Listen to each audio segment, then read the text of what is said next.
नमस्कार, मैं हूँ आपका दोस्त विजय विद्रोही। आप मुझसे जुड़ चुके हैं, इसके लिए आप सबका तहे दिल से शुक्रिया। अगले 8-10 मिनट में आपसे जुड़े रहने की कोशिश करूँगा। तो अमित शाह वाला जो विवाद है, मुद्दा है, वो और गरमाता जा रहा है। बीजेपी ने कल या कहा जाए अमित शाह ने अकेले कुल्हाड़ी पर पाँव रखा था।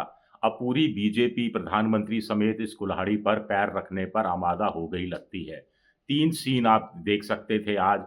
एक लोकसभा संसद के परिसर में जब जो मकर द्वार से सांसदों को विपक्ष के सांसदों को अंदर नहीं जाने दिया गया, टोका-टाकी, धक्का-मुक्की हुई। जैसा कि विपक्ष का आरोप है, सत्ता पक्ष का आरोप है कि अ, विपक्ष के लोगों ने धक्का-मुक्की की, तो ये अच्छी चीज़ नहीं है। संसद के अंदर सांसद ही नहीं जाएँगे, वहीं दरवाजे पर धक्का-मुक्की होगी, एक-दूसरे को घायल करने की कोशिश होगी, तो फिर कैसे होगा, काम चलेगा? संसद में तो कोई कार्रवाई हुई नहीं, ठप रही संसद। लेकिन संसद के बाहर क्या हुआ? अरविंद केजरीवाल ने चिट्ठी लिख दी। अरविंद केजरीवाल नब्ज़ पकड़ना जानते हैं अच्छी तरह से। उन्होंने सीधा-सीधा चिट्ठी लिख दी नीतीश कुमार की पार्टी को और चंद्रबाबू नायडू को कि आप अपना रुख तो स्पष्ट करो। रुख थोड़ा-सा स्पष्ट ये है कि बीजेपी के इस झमेले से इन दोनों पार्टियों ने अपने आप को अलग कर दिया है। इस पर कोई रिएक्ट नहीं कर रहे हैं। रिएक्ट नहीं कर रहे यानी वो अमित शाह का समर्थन नहीं कर रहे हैं। विरोध में नहीं बोल रहे अलग बात है, लेकिन आज जब बीजेपी के नेता धरना प्रदर्शन कर रहे थे या शोर-शराबा कर रहे थे प्ले कार्ड्स लेकर, तो उसमें जनता दल यू और चंद्रबाबू नायडू की पार्टी के सांसद शामिल नहीं थे। ये बीजेपी के लिए एक दूसरी या प्रधानमंत्री मोदी के लिए एक संकट की स्थिति है। तीसरी बात ये हुई कि कांग्रेस ने आरोप लगाया कि अमित शाह की तरफ से ट्विटर यानी एलन मस्क के एक्स को कहा गया कि इस तरह की जो बयान है उनका वो तमाम चीज़ें हटा दी जाएँ एक्स से और एक्स ने ये बात विपक्ष के नेताओं तक पहुँचाई और कहा कि हम पर ये दबाव है, लेकिन अभिव्यक्ति की आज़ादी में हम यकीन करते हैं और हम आपका जो बयान है आपका जो वीडियो है वहाँ वो हम हटा नहीं रहे हैं। तो चारों तरफ से घिरते जा रहे हैं अमित शाह, चारों तरफ से घिरती जा रही है बीजेपी। संघ भी इसका भी कोई रिएक्शन इस रूप में सामने नहीं आया है और संघ को एक और झटका लगा है। संघ ने बड़ी मुश्किल से कोशिश की थी कि दलितों को, आदिवासियों को, ओबीसी को बीजेपी के झंडे तले लाया जाए। ये हिंदू बनकर वोट देना शुरू करें क्योंकि अगर आदिवासी, आदिवासी की तरह, ओबीसी, ओबीसी की तरह, दलित, दलित की तरह वोट देगा, तो हिंदू वोट बैंक उस तरह से पुख्ता नहीं बन पाएगा ताकि जिससे बीजेपी को सत्ता में आने में आसानी हो। तो संघ की ये जो मेहनत थी उस पर भी कहीं न कहीं पानी फेरते नज़र आ रहे हैं। अमित शाह ने वैसे अपने भविष्य पर पानी फेर दिया है। ये बात कही जा रही है कि अब हो सकता है उनको मंत्रिमंडल से नहीं हटाया जाए, हो सकता है वो माफ़ी नहीं माँगे। लेकिन नरेंद्र मोदी के बाद कौन? सबसे पहले आगे अमित शाह का नाम बताया जा रहा था। अब इसकी संभावना खत्म होती नज़र आ रही है, कम से कम हाल-फिलहाल के लिए, क्योंकि ये मुद्दा खत्म होने वाला नहीं है। ये मुद्दा खत्म हो सकता है सिर्फ़ एक ही तरीका है। अगर मैं अमित शाह की जगह होता, मैं तुरंत माफ़ी माँग लेता। अगर मैं अमित शाह की जगह होता, तो मैं खुद सभापति से अनुरोध करता कि मेरे भाषण से वो हिस्सा 11-12 सेकंड का एक्सपंज कर दिया जाए। अगर मैं अमित शाह होता, तो मैं बाबा साहब के निर्वाण स्थल पर सुबह 10 बजे पहुँच जाता, जैन मुनियों की तरह पट्टी लगाए हुए और शाम 5 बजे तक वहीं बैठकर उपवास करता और फिर किसी दलित के हाथों पानी पीता। और वहीं उपवास शुरू होने से पहले एक बार माफ़ी माँगता और उपवास खत्म होने के बाद शाम को 5 बजे एक बार और माफ़ी माँगता। मामला खत्म हो जाता। बड़े-बड़े नेताओं ने माफ़ी माँगी है, लेकिन यहाँ तो अकड़ है, हेकड़ है और बीजेपी के नेता जिस ढंग से समर्थन में आ रहे हैं, प्रधानमंत्री जिस ढंग से समर्थन में आए हैं, इन्होंने क्लीन चिट दे दी अमित शाह को।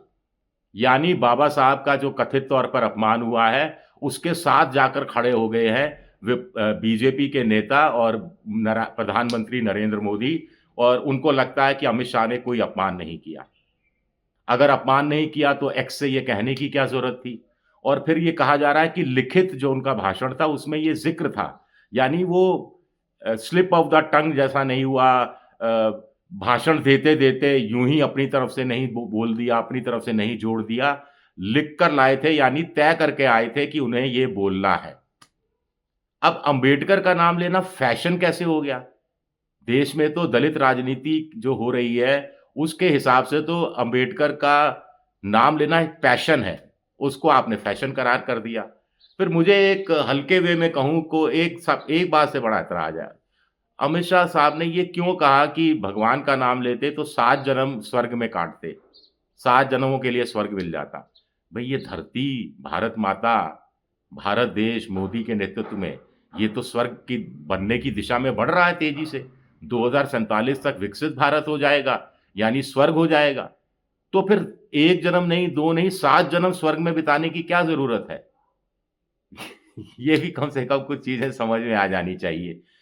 तो अब कुछ लोग कह रहे हैं कि बीजेपी का राष्ट्रीय अध्यक्ष कौन होगा, वो कोई दलित बनाया जा सकता है ताकि दलितों की नाराज़गी को शांत किया जा सके।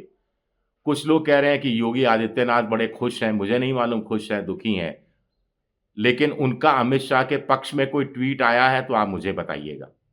एक ट्वीट आया हो तो मुझे बताइएगा, मैंने नहीं देखा। मैं आपसे माफ़ी माँग लूँगा अगर ट्वीट आया हुआ हो। क्योंकि यही योगी आदित्यनाथ है, संभल की घटना घटी तो 48 साल पुराना मामला ले आते हैं। यही अमित शाह है, यही योगी आदित्यनाथ हैं जो इलाहाबाद हाई कोर्ट के जस्टिस यादव, शेखर यादव को कठमुल्ला और इस तरह की अपमानजनक, अमर्यादित शब्दों का इस्तेमाल करते हैं मुसलमानों के लिए, जिसको लेकर सुप्रीम कोर्ट का कोलेजियम बुलाकर कड़ी पूछताछ करता है, रोस्टर से उनको थोड़ा हटाने की बात होती है। लेकिन योगी आदित्यनाथ तरफदारी करते हैं। तुरंत रिएक्ट करना काम है आदित्यनाथ का। लेकिन अमित शाह के समर्थन में तो कल ही खुलकर सामने आ जाना चाहिए था। अगर वो मानकर चलते हैं कि अंबेडकर को लेकर अमित शाह ने जो भी राज्यसभा में बयान दिया, भाषण दिया वो सही है। लेकिन मेरे ख्याल से खामोशी है तो खामोशी क्या क्यों है? ये भी अपने आप में एक बड़ा सवाल उठता है। कुल मिलाकर बीजेपी के खिलाफ एक बड़ा मोर्चा खुलने का मौका मिल गया है इंडिया पॉलिटिकल फ्रंट को। अमित शाह के इस 11 सेकंड के बयान ने पूरे इंडिया पॉलिटिकल फ्रंट को एक तरह से फिर एक कर दिया है, फेविकोल के जोड़ की तरह जोड़ दिया है। अमित शाह के 10-11 सेकंड के इस बयान ने नीतीश कुमार की स्थिति खराब कर दी है। चिराग पासवान, रामदास आठवले, चंद्रबाबू नायडू, एकनाथ शिंदे इनकी स्थिति खराब कर दी है या इनको कुछ बोलने का मौका और दे दिया है। तो कुल मिलाकर इस दौर से आज की राजनीति कम से कम गुजरती दिख रही है, जो आसानी से खत्म होती, शांत होती दिखाई नहीं दे रही है। सबसे बड़ा बीजेपी के लिए सेटबैक यही है कि ये मामला इतनी जल्दी खत्म होता दिखाई नहीं दे रहा है। ट्विटर पर, सोशल मीडिया पर जिस ढंग से चलन आप देख रहे हैं, उससे भी साफ ज़ाहिर है कि अंबेडकर का अपमान सिर्फ अंबेडकर का अपमान नहीं है, करोड़ों हिंदुओं का, करोड़ों दलितों का अपमान है। अंबेडकर का अपमान सिर्फ अंबेडकर का अपमान नहीं है, महिलाओं का भी अपमान है जिनके लिए हिंदू कोड बिल लाए थे अंबेडकर साहब। आदिवासियों का भी अपमान है, आरक्षण के लिए बहुत जद्दोजहद की थी डॉक्टर अंबेडकर ने। तो एक बहुत बड़े वर्ग को बीजेपी अपने खिलाफ करती जा रही है। ये बीजेपी के लिए सबसे बड़ी चिंता की बात होनी चाहिए। फिर एक आसान सा, छोटा सा काम करना है, माफी मांगना। लेकिन माफी मांगने के लिए बहुत बड़ा कलेजा चाहिए, बहुत बड़ा कलेजा चाहिए, जो ना 56 इंची में दिखता है, ना ही दूसरे लोगों में दिखाई देता है। शुक्रिया मेरा वीडियो देखने के लिए। पसंद आए तो लाइक कीजिए, सब्सक्राइब कीजिए, शेयर ज़रूर कीजिएगा। शुक्रिया।